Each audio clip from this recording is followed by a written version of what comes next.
Hi, and welcome to another episode of Hot Takes with me, the Silver Fox. This is the first proper video of the day. I did one earlier about Joe Biden, but it is an electoral year in America, and so there may well be one or two that I'll do there, just simply because it's such an important topic. It does affect literally everyone. But we will be obviously concentrating on the core issues of that gift that keeps on giving, which is, of course, Scottish politics. Now, we have this ongoing UK COVID inquiry that's now in its second phase. It's going up into Scotland. It's in Edinburgh at the moment, and they're looking at data and evidence, and they're taking notes from people. People are giving evidence to the inquiry. And they have looked at data and statistics that have come from Nicola Sturgeon.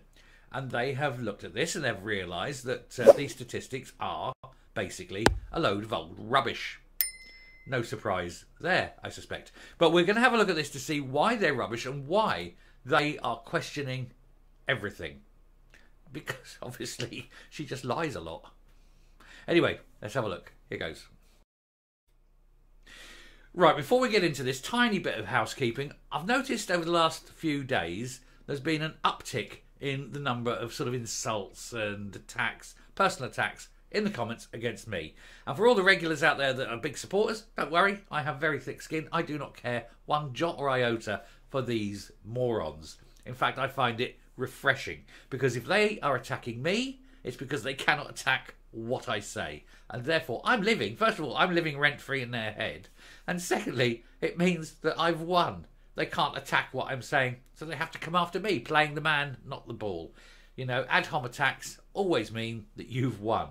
Marvellous. Anyway, Nicola Sturgeon, COVID care home claims examined by UK COVID inquiry, as she was rebuked for what they're calling loose use of statistics, or as we like to call it, outright lying. Cherry picking, basing it on false claims, statistical analysis via different methodologies. They use all these different terms, but what they mean is basically misleading and lying to people to make themselves look far better, to make their policies look efficient. But as we will see, this is not the case, and more people died than should necessarily have done so. Two of the former First Minister's care home statements were explored by the UK COVID inquiry, including her claims that there was no evidence of the COVID outbreaks in sites where patients were discharged without a test. Now, discharged without a test went against official government guidance, and not just UK government at Westminster, but even her own government guidance. But this was the early days, I accept that, but the guidance was there, and they were releasing people. Who is at fault here? Nicola Sturgeon's loose use of COVID care home statistics was explored on day 2 of the UK COVID inquiry in Scotland. It's currently also, of course, being explored by the police, who are going around to every single care home in Scotland and looking at the records and questioning staff and the other patients, everyone. And we have to do a big hat tip to Leslie Roberts for that. She's pushed that through. She gave them literally tons of data, of evidence and everything. They are looking at that, and this is massive. And we've covered that in videos past. And of course, we did the video yesterday with Leslie involved there with Stephen McGinger. If you have yet to see it, please go back and look at that. It is a terrible indictment. It's about 38 minutes long, but if you go from 8 minutes in, that tells you there. But it goes to show what is going on in Glasgow and Clyde, and it's sort of a sign of a greater malaise within the whole of the establishment, not just of the health authority, but the whole of the government, the legal profession, everything. And it just goes to show how corrupt everything in Scotland is becoming, simply because of the SNP. Anyway, this misuse is going to be explored, as I say, as part of this inquiry. It examined an incident in 2020 when the former First Minister claimed in Parliament that about 40% of care homes in the country allowed and enabled indoor visiting. And this, of course, is what they call a load of bollocks. This led to a stinging rebuke from the UK Statistics Watchdog, who pointed out that this figure was an approximation and should have been labelled as such. The Office for Statistics Regulation called it a very loose approximation based on incomplete data. And if you're doing any kind of approximation on incomplete data, then you're not having anything approaching accurate. Like tangent time in astrophysics, and I know never mind. I'm not going to go. I studied astrophysics. Basically, the rule is it's close enough if it's within an order of magnitude. So if you're looking for something that's you think is going to be about 1 million, anything between 100,000 and 10 million is considered accurate. And that's what happens when you have incomplete data. Now, there's a hell of a difference between 100,000 and 10 million. In astrophysics, it's considered that's good enough. When you're dealing with people's lives, it's kind of not. Inquiry Counsel Jamie Dawson questioned Roger Halliday, the Scottish Government's chief statistician at the time, about the role statistics played during the pandemic. He confirmed that the SNP executive was advised after the rebuke that any uncertainty over incomplete data should be reflected in public statements and responses. In other words, it must be highly prominent, at the front, that the data given is an approximation based on incomplete data. It is therefore to be taken with a massive heap of salt. You have to know that this is a ballpark figure, and it can be within probably, I would suggest, 3 standard deviations, depending on how accurate the data is to begin with. But if you put it into within about 3 standard deviations, that would be more or less acceptable range. But then you'd have this range would be quite big, He was also quizzed about confidence intervals, which is the variations that exist around the estimates made in a report. This revolves around dodgy Sturgeon claims in October 2020, during the pandemic, when she claimed during a televised briefing that there was no statistical evidence of a link between discharging patients and COVID outbreaks. We know that straight up is bollocks again. This woman is heaving so much bullshit. Her roses must be coming up by the dozen, because I've never heard so much rubbish. There's no statistical link between discharging patients untested and COVID outbreaks. We know that's false. We've subsequently seen how bad and false that is. So for her to state that there's no statistical relationship can only mean that she's not looked at the data, or that the data has not been taken or examined or actually sort of filtered. It hasn't been done. The former First Minister and then Health Secretary, Freeman of course, have been accused of corporate homicide by some campaigners. And indeed, that's the one that we mentioned about Leslie Roberts, and the police are investigating.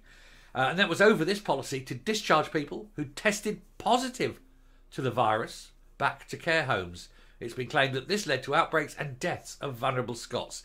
And that was in Jean Freeman's Handbook about release. The same handbook, of course, that said one of the treatments for COVID in the elderly was euthanasia.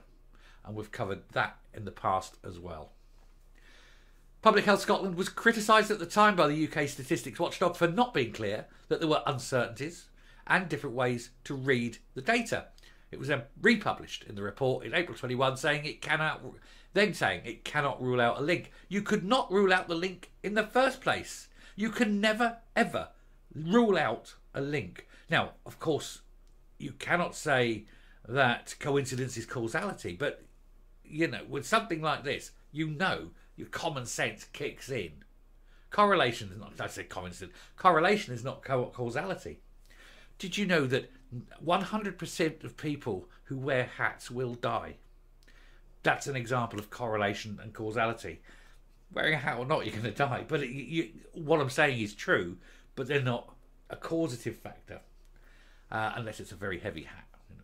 But there they are. They're these two, the Shipman sisters, who between them probably, possibly, allegedly killed 4,500 elderly people because it was politically expedient. We know this. There was the memos and things saying if the elderly die, you're more likely to get independence because the elderly tend to vote unionist. And so they took this excellent opportunity to weaponise a virus and, basically genocide the elderly.